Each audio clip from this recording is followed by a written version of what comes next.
करना है। हम सब की सबसे पहली जो शिक्षक होती है वो माँ होती है, इसलिए माँ का शिक्षित रहना बहुत जरूरी है।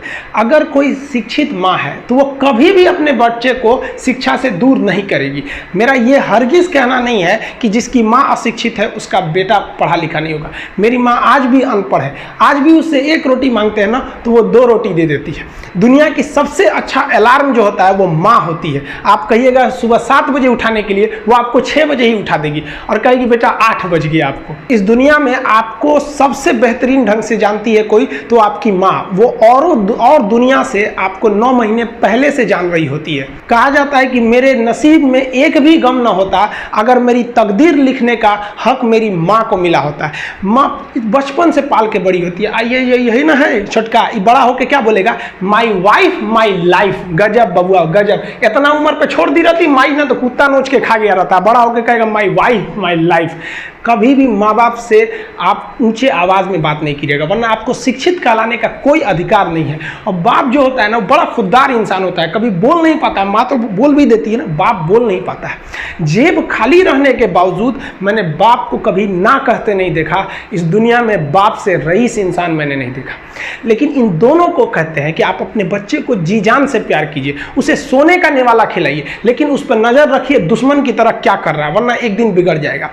माँ बाप भी लड़कियों को भेजते हैं हॉस्टल में पढ़ने के लिए। हॉस्टल जाती है बबनी पढ़ने के लिए, हाथ में घड़ी नहीं, और उधर से जब आती है छुट्टी पे तो 3000 का सोनाटा का घड़ी पहन के मम्मी पूछती बबनी घड़ी कहाँ से, तो मेरी सहेली गिफ्ट दी है बर्थडे पे। आपको पता चल रहा है वो सहेली गिफ्ट दे रही है, इतना सहेली का गिफ्ट आ रहा है वहाँ पे। आप नज़र रखिएगा वरना एक दिन आप ही पछताएंगे। पिता को भी हम ये कहना चाहते हैं कि आपके दिए पैसे से ही आपका लड़का बिगड़ता है। अगर उसे ज़रूरत 8000 की है, आप उसे 15000 देंगे तो जेन्युइन है, एक दिन वो आपका नाम खराब करेगा। पैसा ही इंसान को ज़्यादा बिगाड़ता है। उसको लिमिटेड दीजिए जितनी उसकी ज़रूरत है, उससे एक्सेस दे दीजिएगा तो वो फिर बिगड़ेगा।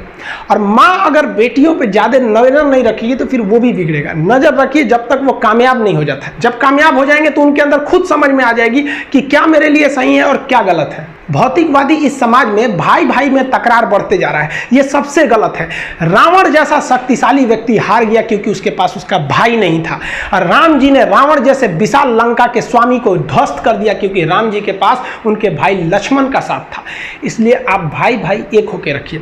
बड़े भाई का कुछ कर्तव्य होता है, आपको सबसे ज़्यादा त्याग करना पड़ेगा। बड़े भाई का कहीं पे भी घर में कहीं पे भी पैसे लगेंगे तो ज़्यादा लगेंगे, मेहनत ज़्यादा लगेगा, सब कुछ आपको ज़्यादा करना पड़ेगा। ये दुनिया का दस्तूर है।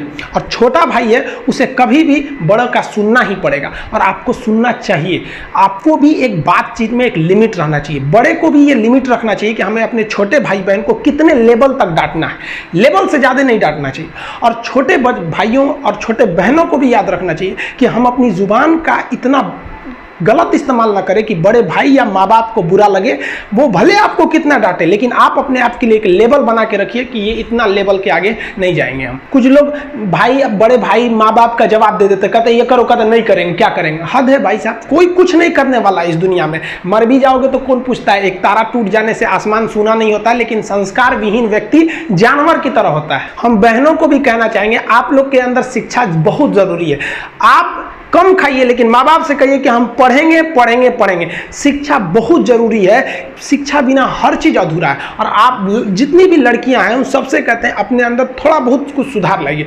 अपने आप को कभी दूसरे से कंपैरिजन मत कीजिए कि उसके पास क्या है हमारे पास क्या है। और एक चीज़ लड़कियों में जो सबसे खराब चीज़ होता है, आप कोई लड़की गुस्सा है या नहीं है ये चेक करना है तो आप उससे बस 1 गिलास पानी मांग लीजिए। उसके पानी देने के स्टाइल से पता चल जाएगा कि गुस्सा है कि नहीं। पानी रख के यहाँ पे, अरे क्या मतलब बनता है। आप गुस्सा है ठीक है, सब में होते हैं, जहाँ ज़्यादा रिश्ते रहते हैं वहीं इंसान गुस्सा होता है, लेकिन इसका मतलब ये क्या कि 2 दिन आपको मनोबल लगेगा।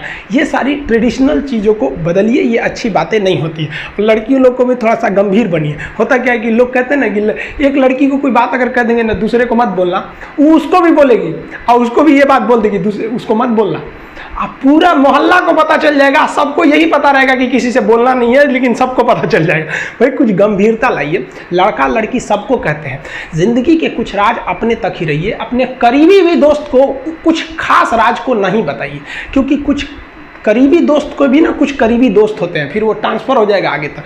बहुत सारी चीज़ें होती हैं जिस चीज़ को आप शेयर नहीं कर सकते, घर की चीज़ें हो गई, बहुत सी ऐसी चीज़ें होती हैं। आजकल ना ये गर्लफ्रेंड बॉयफ्रेंड ना एक ठो ट्रेंड चल गया, अजब हाल है भाई साहब। एक बात हम आपसे कहना चाहते हैं, मेरे पैसे से अगर आप मोबाइल खरीद लीजिएगा तो अल्टीमेटली इकोनॉमिक्स के हिसाब से उस मोबाइल पर अधिकार किसका होगा? मेरा होगा, क्योंकि पैसा मेरा है।